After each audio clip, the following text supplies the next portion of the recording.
Russian കൂലിപ്പട്ടാളത്തിലകപ്പെട്ട Malayali മരിച്ചു. തൃശൂർ സ്വദേശി ബിനിലാണ് യുദ്ധമുഖത്ത് വെടിയേറ്റ് മരിച്ചത്. മരണവിവരം ഇന്ത്യൻ എംബസി ബിനിലിന്റെ കുടുംബത്തെ അറിയിച്ചു. അതേസമയം കൂലിപ്പട്ടാളത്തിലകപ്പെട്ട തൃശൂർ സ്വദേശി ജെയിനെ മോസ്കോയിലെത്തിച്ചു.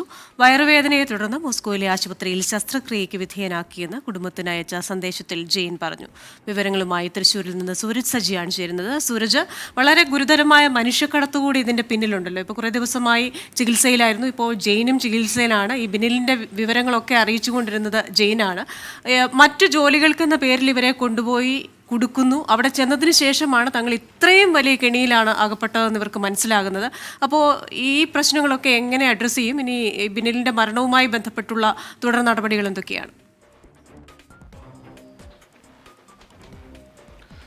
തീർച്ചയായും ക്രിസ്റ്റിന, ഈ മറ്റ് ജോലികൾക്ക്, അതായത് ഇലക്ട്രിക്കൽ ജോലികൾക്കും കാറ്ററിംഗ് ജോലികൾക്കും ഒക്കെ ആയിട്ടാണ് ഇവരെ റഷ്യയിലേക്ക് കൊണ്ടുപോയത്. പക്ഷെ പിന്നീടാണ് ഇവർ അവിടെ എത്തിയത്. കൂലിപ്പട്ടാളത്തിൽ പട്ടാളക്കാരനായാണ് ജോലി ചെയ്യേണ്ടി വരുന്നതെന്ന് ഇവർക്ക് അറിയേണ്ടി വരുന്നത്. കഴിഞ്ഞ ഏതാനും ആഴ്ചകളെല്ലാമായി ഇവരെ നാട്ടിലേക്ക് കൊണ്ടുവരുന്നതിന് വേണ്ടി ഈ കുടുംബത്തോടൊപ്പം നമ്മളും നിരന്തരം വാർത്തകൾ റിപ്പോർട്ട് ചെയ്തിരുന്നതാണ്. ഉന്നതതല ഇടപെടലെല്ലാം ഈ വിഷയത്തിൽ ഉണ്ടാകും, അല്ലെങ്കിൽ ഉന്നതതല ഇടപെടൽ ഫലം കാണും എന്ന് വിചാരിച്ചിരിക്കുന്നതിനിടയിലാണ് ഇപ്പോൾ ഈ ദാരുണമായ വാർത്ത പുറത്തു വരുന്നത്. ബിനിലിന് ജീവൻ നഷ്ടമായിരിക്കുന്നു എന്നുള്ളതാണ് ഏറ്റവും പ്രധാനപ്പെട്ട വിവരം. കഴിഞ്ഞ ദിവസങ്ങളിലെല്ലാം തന്നെ ഈ ബിനിലിന് വെടിയേറ്റതായി സംബന്ധിച്ച ചില റിപ്പോർട്ടുകൾ ഉണ്ടായിരുന്നു. പക്ഷെ അതൊന്നും സ്ഥിരീകരിക്കാൻ കഴിഞ്ഞിരുന്നില്ല. അതുകൊണ്ട് തന്നെ നമ്മൾ ആ വാർത്ത റിപ്പോർട്ട് ചെയ്യേണ്ടതില്ല, ഔദ്യോഗികമായ ഒരു സ്ഥിരീകരണം വരട്ടെ എന്നത് കാത്തിരിക്കുകയായിരുന്നു. അങ്ങനെ ഇരിക്കെയാണ് ഇന്ന് ഉച്ചയോടുകൂടി കുടുംബത്തിന് തന്നെ ഇത് സംബന്ധിച്ചുള്ള വിവരം ഇന്ത്യൻ എംബസി കൈമാറുന്നത്. ബിനിലിന് വെടിയേറ്റിരിക്കുന്നു, അങ്ങനെ യുദ്ധമുഖത്ത് ഈ ബിനിൽ മരണപ്പെട്ടു എന്ന വിവരമാണ് കുടുംബത്തിന് ലഭിച്ചിരിക്കുന്നത്.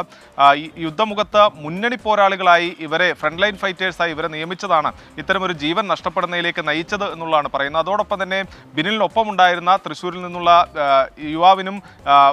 യുവാവിനെ മോസ്കോയിൽ എത്തിച്ചു. പക്ഷേ അദ്ദേഹത്തിനും ഈ യുദ്ധമുഖത്ത് നിന്ന് തന്നെയാണ് പരിക്കേറ്റത് എന്നൊരു വിവരമാണ് നമുക്ക് സ്ഥിരീകരിക്കാത്ത റിപ്പോർട്ടുകളായി ലഭിക്കുന്നത്. പക്ഷേ ഈ യുവാവ് അയച്ച സന്ദേശത്തിലെല്ലാം കൃത്യമായി കുടുംബവുമായി കമ്മ്യൂണിക്കേറ്റ് ചെയ്തിരിക്കുന്നത് ഈ തനിക്ക് വയറുവേദന ഉണ്ടായി, ഈ വയറുവേദനയെ തുടർന്നാണ് ഈ ആശുപത്രിയിൽ പ്രവേശിപ്പിച്ചതെന്നും ശസ്ത്രക്രിയയ്ക്ക് വിധേയമാക്കിയിട്ടുണ്ടെന്നുമാണ് ജെയിൻ നിലവിൽ കുടുംബത്തിന് അയച്ച ശബ്ദ സന്ദേശത്തിൽ പറയുന്നത്. പക്ഷേ സ്ഥിരീകരിക്കാത്ത റിപ്പോർട്ടുകൾ ഇദ്ദേഹത്തിനും ഈ യുദ്ധമുഖത്ത് നിന്ന് പരിക്കേറ്റതിനെ തുടർന്നാണ് ഈ മോസ്കോയിലെ ആശുപത്രിയിൽ പ്രവേശിപ്പിച്ചതെന്നാണ്. എന്തായാലും ബിനിലിന്റെ മൃതദേഹം നാട്ടിലേക്ക് എത്തിക്കുന്ന അടക്കമുള്ള തുടർ നടപടികൾ സ്വീകരിക്കുന്നത് സംബന്ധിച്ചും ഒരു അനിശ്ചിതത്വം നിലനിൽക്കുകയാണ് എന്നുള്ളതാണ് നമുക്ക് ലഭിക്കുന്ന വിവരം. കാരണം ബിനിൽ റഷ്യൻ പൗരത്വം സ്വീകരിച്ചിട്ടുണ്ട്. അതുകൊണ്ട് തന്നെ ഈ ഇന്ത്യയിലേക്ക്, കേരളത്തിലേക്ക് ഈ മൃതദേഹം മടക്കിക്കൊണ്ടുവരുന്നതിന് നടപടിക്രമങ്ങൾ ഏറെയുണ്ട് എന്നുള്ളതാണ് നമ്മൾ നിലവിൽ ഇന്ത്യൻ എംബസിയുമായി എല്ലാം ബന്ധപ്പെടുമ്പോൾ പറയുന്നത്.